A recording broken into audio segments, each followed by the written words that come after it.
For a decade now, America has been a country at war. But as our servicemen and women come home, many are facing a fresh struggle in a sagging economy.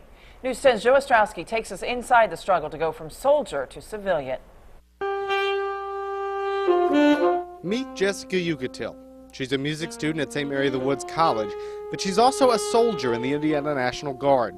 In 2008, Jessie deployed to Iraq. I did tower duty and local National Guard at Joint Base Balad for about 9.5 months. When she returned, she picked up her horn and headed back to school, stronger and smarter for the experience. But with scarce jobs, not all of her brothers and sisters at arms have been so fortunate. Some of them, they find a minimum wage job or something like that to hold them over, but it's definitely not enough to, really keep them going in the long term. It's sad to see veterans struggle with that, especially since they worked so hard for so long and did all that training. Nationally, about 9.1% of Iraq and Afghanistan veterans are listed as unemployed, and many more have already used up their unemployment benefits. Doug Meisel works with veterans and says the problem is especially tough here in the Wabash Valley. You do see a need in the Wabash Valley, and we're not just talking Terre Haute, Putnam, Clark, Clay, Vermilion, Vigo, Sullivan. Here's the problem. When the recession hit a few years back, a lot of people turned to the National Guard and the reserves to get a job and stay afloat.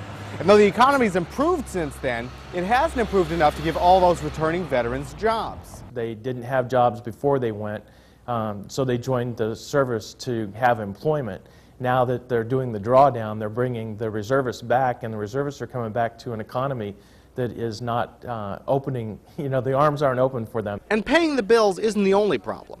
Being unemployed is always stressful, but it's even more so for those recovering from the trauma of war. A lot of them are traumatized in some way or another, and it's quite a shock when you come back to an economy where there's no job either. So trying to keep the veterans off the street.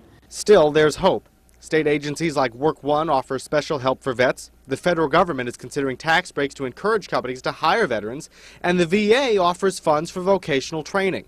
All that brings us back to Doug Meisel. For the second year in a row, he's setting up a Veterans Expo in Terre Haute to include job opportunities and services for vets. Providing a service where they can find out about going to school or about any local services, county, state, or federal, that can help them out as they transition from the reserves back to the civilian world. A civilian world that can benefit from veterans' work. We learn management skills in the military. You also can walk into an organization and be an asset. Just because of your military service, you carry a lot of ability to self-start and to self-supervise. And I was extremely introverted when I first enlisted, and I've definitely opened up a lot more. I've learned to be assertive and take a leadership role. Traits that work as well in business as they do in battle. In Terre Haute with photojournalist Tony Casasilla, Joe Ostrowski, News 10. The Terre Haute Veterans Expo is set for March 3rd.